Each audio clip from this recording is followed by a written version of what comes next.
Hi guys, welcome to part 2 where we are going to animate and sequence. Remember, in the previous lecture we set our graphics. We drew our graphics using the toolbar and using shapes and text. Now we want to animate them. So let's start. Let's say at 1 second over here, I want the graphics to be just over here. I want to animate the rectangle, the circle, and the text.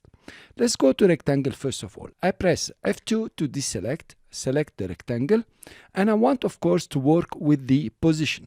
I press P, as you remember, to bring up position for rectangle. I will initiate the animation at 1 second, meaning at 1 second the rectangle will be in this position.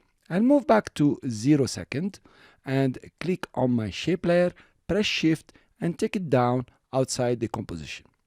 Now if you scrub through, you notice how it's happening. It's very simple. Now let's do the circle. The circle, we want to scale it up.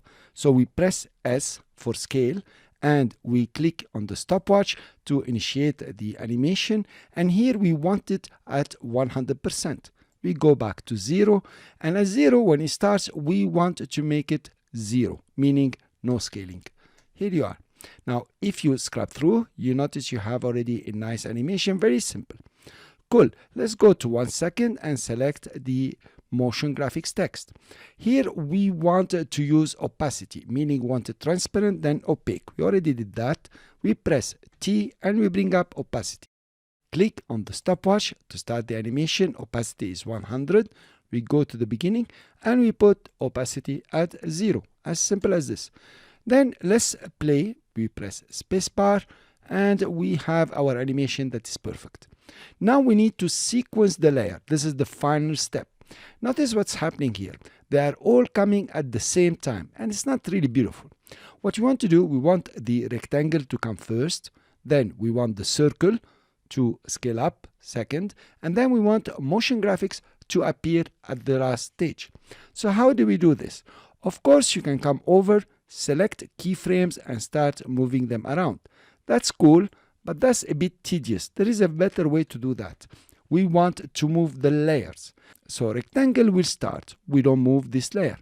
But circle, we don't want the circle to appear until the rectangle is set. So you click on the layer and just drag it to the right. Notice how the whole layer is moving.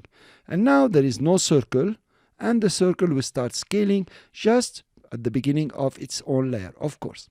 Fine, so we sequence now rectangle and circle.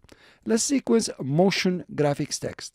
We want motion graphic text to appear when the circle maybe is halfway, just over here for example. We can start getting motion graphics appearing. You click on the layer and drag it to the right until it snaps to the timeline. Notice how it's snapping over here. Now, if you go back to the beginning, you have actually sequenced your layers. 1, 2, and 3. Of course, you can mix them up and make it more beautiful, whatever you like.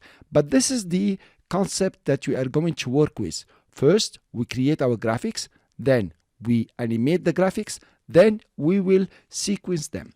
Now, you will be very powerful using this method. Believe me, I have been using it for years. I haven't seen any tutorial. This is my own tutorial. I don't know anybody using it, but it works fantastically. To prove it to you, we are going to animate a whole entry sequence for a phone. I'll see you in the next lecture.